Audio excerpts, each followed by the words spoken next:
شاہد صاحب اب یہ گارنٹیز کی چونکہ بات ہو رہی ہے تو امریکہ کی پھر بھی کہیں نہ کہیں کوئی گارنٹی موجود ہے، لیکن اسرائیل کی تو کوئی گارنٹی نہیں ہے اور وہ کی پلیئر ہے اس وقت۔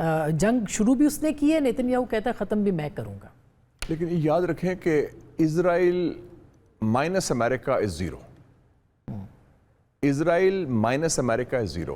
ابھی بھی جو گراؤنڈ ٹروپس کی بات ہو رہی ہے، اسرائیل اپنی فوج نہیں بھیج رہا، وہ امریکہ کو کہہ رہا ہے کہ آپ جا کے لڑیں۔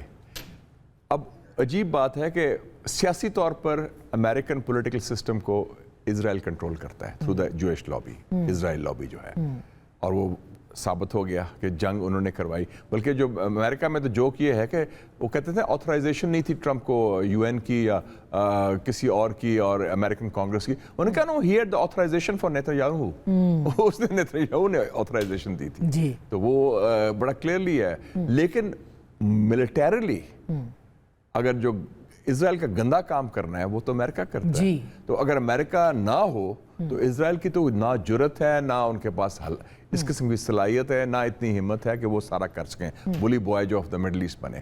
تو اس لیے اس حوالے سے جو ڈیسائسو رول ہوگا وہ یو ایس کا ہوگا، اگر وہ کہہ دیں کہ نو مور وار، انف از انف۔ اور ٹرمپ کو یہ ہے کہ میری پولیٹیکل سروائیول کا لنک اس سے ہوگا، ایگزیکٹلی، کیونکہ وہ تو پھر he is losing the mid term elections, اور مڈ ٹرم الیکشنز صرف ہارے گا نہیں، اس کے بعد پھر امپیچ ہوگا، یہ تو پھر ایشو ہی چینج ہو۔ لیکن سر اب ان کے پاس فیس سیونگ کیا ہے؟ وہ کہتے ہیں آپ نئے ہرموز کھولیں، ایران کہتے ہیں ہم نے نہیں کھولنا۔ نہیں، فیس سیونگ بڑی سمپل ہے، وہ اعلان کر سکتا ہے۔ اس نے پہلے کہہ دیا کہ میں نے ایران میں رجیم چینج لے آیا ہوں، جی 2 دفعہ کہا ہے نا اس نے کہ میں رجیم چینج ہو گیا ایران میں۔ دوسرا اس نے کہا ہے کہ ایران کا میں نے نیوکلیئر پروگرام تباہ کر دیا، یہ بھی میرا مقصد پورا ہو گیا۔ تیسرا اس نے کہا کہ ایران کی میں نے نیوی اور ایئر فورس تباہ کر دیا۔ وہ کہہ سکتا ہے امریکن پیپل کو کہ میرے مقاصد پورے ہو گئے، میں ایران میں رجیم چینج بھی لے آیا ہوں، میں نے ایران کا نیوکلیئر پروگرام بھی تباہ کر دیا ہے، ایران کی میں نے وہ اناؤنس کر سکتا ہے، چاہے وہ سچ ہے، کہا بھی ہے بلکہ تو وہ کہہ کر ہمارا مشن اکمپلشڈ ہے۔ اور اس کے بعد مگر وہ یہ کہیں گے کہ ابھی بلکہ آج صبح یہ بات ہوئی، یہ ان کا سٹیٹمنٹ آ رہا تھا کہ آپ نئے ہرمز کو ہم بعد میں کھلوا لیں گے۔ نہیں، انہوں نے یہ بڑا کلیئرلی کہا، بڑی امپورٹنٹ سٹیٹمنٹ آپ نے جو ذکر کیا جو وال اسٹریٹ جرنل میں آئی ہے، کہ انہوں نے کہا ہے کہ وہ ہمارا ایشو نہیں ہے، اگر نہ بھی وہ کھلے تو میں تیار ہوں امن کے لیے۔ اس کا مطلب ہے کہ وہ جو اسٹریٹ آف ہارمس ہے وہ تو مجھے یاد آ گیا، when I was student in Lahore in those days, ایک بڑا جیپنیز ریسلر آیا تھا انوکی، اس کا تھا انوکی لاک، اس نے ہرایا تھا وہ آئی تھنک اسلم پہلوان کو، اچھی کو، تو انہوں نے کہا کہ وہ انوکی لاک ہوتا تھا کہ وہ پکڑ لیتا تھا اس کو ان لاک کرنا، وہ جب تک وہ ہار نہیں مانتا تھا۔ تو ایران نے تو وہی کیا ہے، انوکی لاک لگا دیا ہے کہ وہ فیصلہ کرتے ہیں کس کے جہاز جائے گا۔ اور ایک اور چیز ہوئی ہے، پیٹرو ڈالر سے پیٹرو یوان آ گیا، پیٹرو ڈالر فارغ ہو گیا جو 50 سال سے بالادست تھا پورے خطے کی معیشت میں، پیٹرو یوان چائنیز کرنسی دیں اور اس کے بعد آپ گزر جائیں۔ تو ٹول پلازا آپ جاتی ہیں لاہور تو ٹول پلازا کراس کرتی ہیں، ٹول پلازا لگ گیا ادھر، اور ٹول پلازا کون کنٹرول کر رہا ہے؟ اسلامک ریولوشن گارڈ کور، IRGC، پاسداران انقلاب ایران کے۔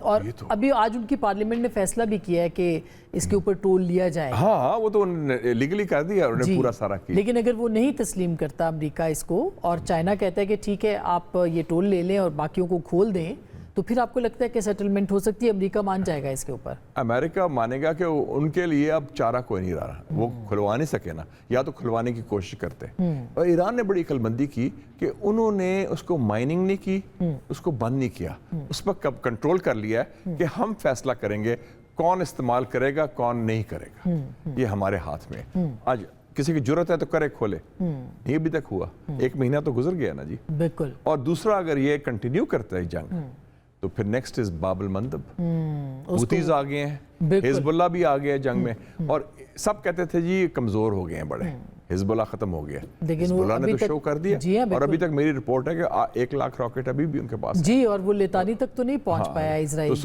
تو یہ جو سیاسی منظرنامہ ہے جیو پولیٹیکل، وہ تو تبدیل ہو گیا اس خطے کا۔ تو پھر اب آپ کو کیا لگتا ہے اس کے بعد کیا ہے؟ وہ جو نئی صف بندی ہے وہ کیا ہو سکتی ہے؟ نہیں دیکھیں جی، ایک تو بڑا کلیئر ہے کہ اس خطے کا ضامن اب امریکہ نہیں رہا، نہ رہ سکتا ہے۔ 13 اڈے تھے ان کے، یا وہ ڈیمیج ہو گئے ہیں یا تباہ ہو گئے ہیں۔ تو وہ اڈے جو آپ نے رکھے تھے حفاظت کے لیے، جس کے لیے آپ نے پیسہ دیا تھا، جس کی فوج تھی 40,000 فوج تھی، کدھر گئی؟ ختم۔